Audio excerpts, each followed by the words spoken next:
I'm Joni Patry, and welcome to my YouTube channel. Today I'd like to talk about Jupiter, Guru, which is the great preceptor. And Jupiter represents philosophy, teachers of a high nature because it represents spirituality. And likewise, at the same time, it is relative to luck and fortune. And Jupiter is this power of expansion. Anything that Jupiter aspects or wherever it is, it will expand things. So it represents expansion and also freedom. Jupiter will give us the freedom that we need. And it is also called the Great Protector. So it's almost like it represents the protection of God, because Jupiter is the great source of luck, of happiness, and Jupiter is fun. Jupiter, because of its jovial qualities, people have fun when Jupiter is aspecting certain planets, and they have a great deal of optimism and confidence when Jupiter aspects other planets. But because it is expansion, sometimes it can deal with weight gain and overly expanded things, such as Jupiter rules the liver. And sometimes if it's not placed well in the chart, it can represent overexpansion in terms of excess in dealing with problems with the liver. So that's what Jupiter is prone to. Extremes, excesses. It's big, but it's jovial and it's spiritual. So it can deal with spiritual teachers. That's, the name is Guru, the spiritual teacher.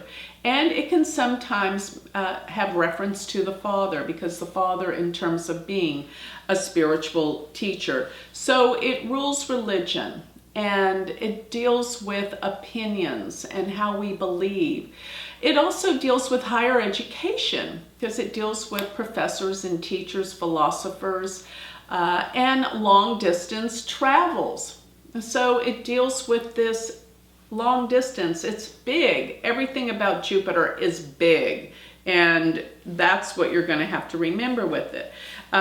Jupiter, in terms of what planets it could be next to, can really have a variation, because Jupiter with Rahu can sometimes be over the top, too expanded, and can cause some major problems. But for the most part, it can bring in wealth when it is with Rahu, but it can cause problems for children, because Jupiter is the Karaka indicator of children in a chart, and Jupiter's aspect or Rahu's aspect to Jupiter can cause issues or problems with children, but it will bring wealth and money. So it's sort of like this double-edged sword.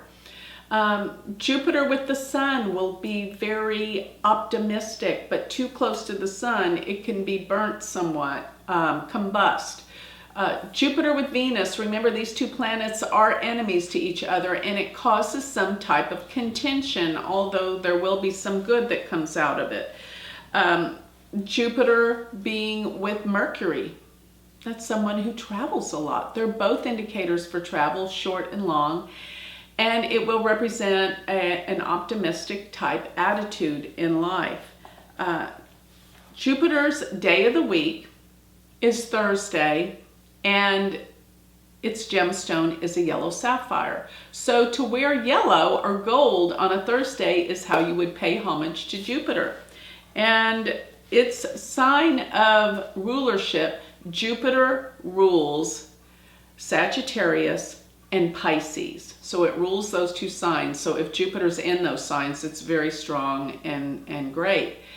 Its sign of exaltation is Cancer. And I would imagine, with Jupiter in Cancer, this would expand and give happiness to the family, to a sense of security, because that's what Cancer is about. But its sign of debilitation is Capricorn. Now, people with Jupiter in Capricorn can do very well in business matters, but I believe the reason why it's debilitated in Capricorn, some people may be overconsumed with the materialistic world and not care about the spiritual side of life. This is a generality. It's not always true, but this can be the cause and reason why Jupiter is weak in the sign of Capricorn. So Jupiter, if it's in the first house, can sometimes expand the body, make it big. Sometimes it's sort of like you retain water. It's like problems with weight, but very optimistic and sometimes very opinionated. But lucky. I gotta say, Jupiter in the first is just luck. You always land on your feet. Jupiter in the second could, of course, bring money and good experiences in early childhood. In the third house, maybe you are the youngest or you have many brothers or sisters. Jupiter in the fourth house, a very jovial, protective mother. Jupiter in the fifth house, remember, it is the Karaka for the fifth house, and sometimes this can have less children than you would think. But that's not always true, because Jupiter in the fifth can make one very, very creative. Jupiter in the sixth house can make one strong and healthy, but sometimes if it's over the top, too powerful, it can deal with excess and problems in health and healing. Jupiter rules the liver, so this could be over extreme with the liver if Jupiter is not placed well. And Jupiter in the seventh house could make a well-intentioned partner, or they could be a teacher, philosopher, and sometimes more than one partner.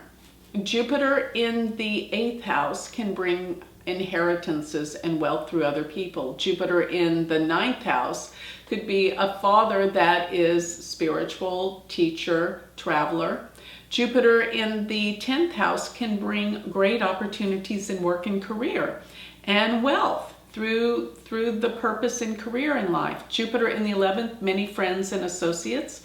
Jupiter in the 12th, this could be, when Jupiter's in the 12th, because Jupiter represents generosity and giving, people with this placement are extremely generous and give to causes, and they believe in charities and organizations.